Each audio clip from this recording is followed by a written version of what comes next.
Hello दोस्तों, आज हम करेंगे मैथ के महत्वपूर्ण प्रश्न को हल। दोस्तों, इन प्रश्नों के अभ्यास के माध्यम से आप अपनी किसी भी परीक्षा की तैयारी को बेहतर कर सकते हो। आइए दोस्तों, शुरू करते हैं आज का पहला प्रश्न। दोस्तों, यहाँ पर प्रश्न में दिया गया है कि यदि एक बेलन की ऊंचाई में 10% की वृद्धि तथा इसके आधार की त्रिज्या में 10% की कमी की जाए तो इसके वक्र पृष्ठ क्षेत्रफल में कितने प्रतिशत बदलाव आएगा। तो दोस्तों, आपको बेलन के बारे में जानकारी होगी कि बेलन का जो आधार होता है और जो ऊपरी पृष्ठ होता है वो वृत्ताकार होता है। और दोस्तों, इस वृत्त की त्रिज्या ये होती है और ये त्रिज्या जो है बराबर है। और दोस्तों, यहाँ पर जब हम इन दोनों ये जो केंद्र है वृत्तों के इनको मिलाएंगे तो ये हो जाएगी ऊंचाई। दोस्तों, आपको ये तो समझ में आ गया कि किसी भी बेलन की त्रिज्या और ऊंचाई क्या होती है। दोस्तों, आपको यहाँ पर वक्र पृष्ठीय क्षेत्रफल निकालना है।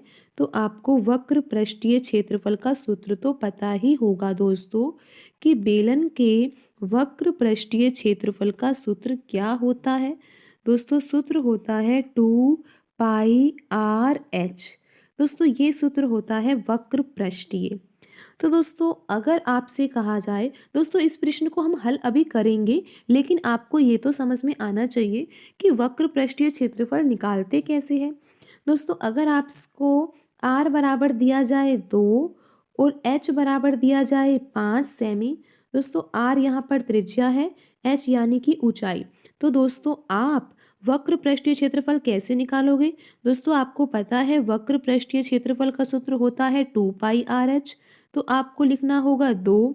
पाई के स्थान पर आप पाई लिखे रहने दीजिए, आर के स्थान पर आपको 2 लिखना होगा और एच के स्थान पर दोस्तों आपको क्या लिखना होगा 5।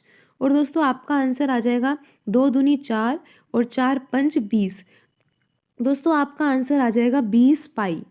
तो दोस्तों, आप ये निकालना सीख गए होंगे कि बेलन का वक्र पृष्ठीय क्षेत्रफल कैसे निकालते हैं जब हमें वृत्त की त्रिज्या और बेलन की ऊंचाई दे रखी हो। तो दोस्तों, अब इस सवाल को कैसे हल करना है आप यहाँ पर देखिए। दोस्तों, बेलन की ऊंचाई में वृद्धि कर दी गई है अब। और दोस्तों, यहाँ पर ये सवाल तो प्रतिशत में दे रखा है, लेकिन दोस्तों हम प्रतिशत के तरीके से सवाल हल नहीं करेंगे, हम सवाल को हल करेंगे भिन्न के तरीके से। तो दोस्तों, प्रतिशत को हमें बदलना होगा भिन्न में। तो दोस्तों, आपको प्रतिशत को भिन्न में बदलना तो आता ही होगा। नहीं आता है तो दोस्तों आप देख सकते हो बिल्कुल आसान तरीके से बदलते हैं। दोस्तों, आपको लिखना है 10 और प्रतिशत के स्थान पर आप बट्टे में 100 लगाइए। और दोस्तों, ये बदल गई प्रतिशत किसमें, भिन्न में। दोस्तों, अब आप इसको सरल तो कर ही सकते हो। 10 के पहाड़े से 10 को काटोगे एक बार, 100 कटेगा यहाँ पे 10 बार। ये लो दोस्तों, ये 10% जो बदल गया है भिन्न में। दोस्तों, अब यहाँ पर लिखा हुआ है कि ऊंचाई में वृद्धि की गई है। तो दोस्तों, आप पहले h1 मान लो बेलन की ऊंचाई और h2 मान लो वृद्धि के बाद की ऊंचाई। तो दोस्तों, यहाँ पर बट्टे में 10 लिखा हुआ है, तो इसको मानना है आपको पहले वाली बेलन की ऊंचाई, यानी कि जब वृद्धि नहीं की गई है। और ये एक ऊपर लिखा हुआ है, तो वृद्धि करने के बाद अब ऊंचाई जो हो जाएगी वो हो जाएगी 11, क्योंकि 10 में आपको जोड़ना होगा 1। इस तरीके से दोस्तों आप यहाँ पर ये पता लगा सकते हो कि पहले जो ऊंचाई थी वो 10 थी, 10 इकाई। दोस्तों, यहाँ पर हमें आंसर प्रतिशत में निकालना है, कोई एग्जैक्ट आंसर नहीं निकालना है। तो हम इस तरीके से कर सकते हैं कि पहले जो ऊंचाई थी वो 10 इकाई थी और अब जो ऊंचाई है वो 11 हो गई वृद्धि करने के बाद। तो दोस्तों, अब आप यहाँ पर त्रिज्या के बारे में भी पता लगा सकते हो कि त्रिज्या में 10% की कमी हुई है दोस्तों, प्रतिशत को तो आपको भिन्न में बदलना आ ही गया है कि 10% को कैसे बदला जाता है भिन्न में। दोस्तों, यहाँ पर भी 1/10 आएगा, लेकिन दोस्तों यहाँ पर अंतर क्या रहेगा। दोस्तों, ऊंचाई में तो वृद्धि थी लेकिन त्रिज्या में कमी है। तो दोस्तों, आपको पहले बेलन की त्रिज्या r1 माननी होगी, जब त्रिज्या में कमी की गई तो त्रिज्या क्या होगी, ये आपको r2 माननी होगी। दोस्तों पहले बेलन की त्रिज्या 10 ही रहेगी जो नीचे बट्टे में लिखा हुआ है, लेकिन अब कमी हो रही है तो आपको अब ये एक क्या करना होगा, घटाना होगा।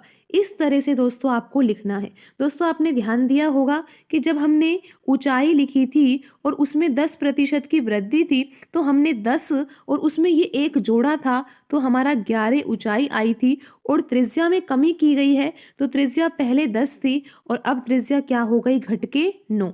तो दोस्तों आप अब ये समझ गए होंगे कि पहले जो ऊंचाई थी वो 10 थी और अब जो ऊंचाई है वो बढ़ गई है तो 11 हो गई। दोस्तों पहले त्रिज्या जो थी वो 10 ही थी, लेकिन त्रिज्या में हो गई कमी, 10% कमी हुई है तो त्रिज्या हो गई 9 इकाई। दोस्तों अब आपको निकालना है वक्र पृष्ठीय क्षेत्रफल में कितना परिवर्तन हुआ। दोस्तों आपको त्रिज्या और ऊंचाई में तो परिवर्तन पता लग ही गया है। तो दोस्तों सूत्र क्या होता है वक्र पृष्ठीय क्षेत्रफल का, 2πr/h। दोस्तों आप 2π को तो ऐसे ही रहने दीजिए, r की जगह आपको रखना होगा 10 और h की जगह भी रखना होगा आपको 10। तो दोस्तों आपका वक्र पृष्ठीय क्षेत्रफल यहाँ पर क्या आएगा।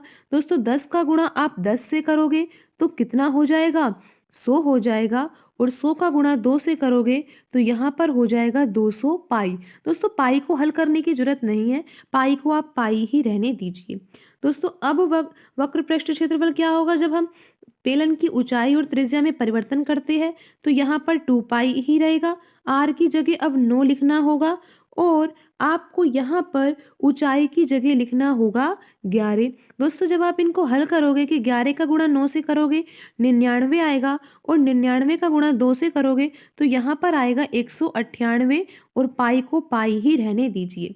दोस्तों आप यहाँ पर देख रहे हो कि जब हम यहाँ पर परिवर्तन करते हैं, किस किस में परिवर्तन करते हैं दोस्तों, ऊंचाई में और त्रिज्या में, तो वक्र पृष्ठीय क्षेत्रफल में भी परिवर्तन आ जाता है। लेकिन कितना परिवर्तन आ रहा है, 2π का परिवर्तन आ रहा है। और आप यहाँ पर ये भी देख सकते हो कमी हो रही है क्षेत्रफल में। कितनी कमी हो रही है, पहले 200 था अब 198 हो गया तो 2π की कमी हो गई है। लेकिन दोस्तों हमें आंसर प्रतिशत में निकालना है, आप देख सकते हो। तो प्रतिशत में आंसर कैसे निकालेंगे। दोस्तों आपको यहाँ पर ये पता लग गया है कि 2π की क्या हो रही है, कमी, तो आपको 2π लिखना होगा ऊपर।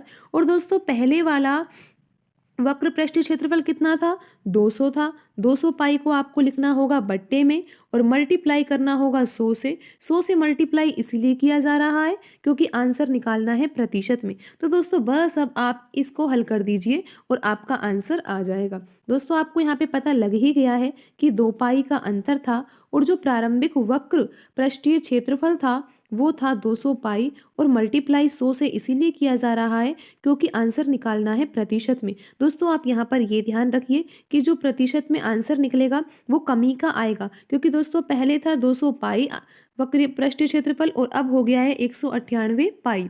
तो दोस्तों बस आप इसको हल कर दीजिए, पाई से पाई काट सकते हो, ये 2 जीरो से दोस्तों यहाँ पे 2 जीरो कट जाएगी और 2 से यहाँ पर 2 कट जाएगा। दोस्तों आपका आंसर आ जाएगा 1 और यहाँ पर आंसर आएगा 1% की क्या हो जाएगी, कमी। तो दोस्तों आप समझ गए होंगे कि जो सवाल ये प्रतिशत में दिए होते हैं इनको आप भिन्न में बदलिए और भिन्न से तो फिर दोस्तों सवाल को हल करना बहुत ही आसान होता है। तो दोस्तों आज की वीडियो में इतना ही, मिलते हैं अगली वीडियो में नए सवालों के साथ। धन्यवाद दोस्तों।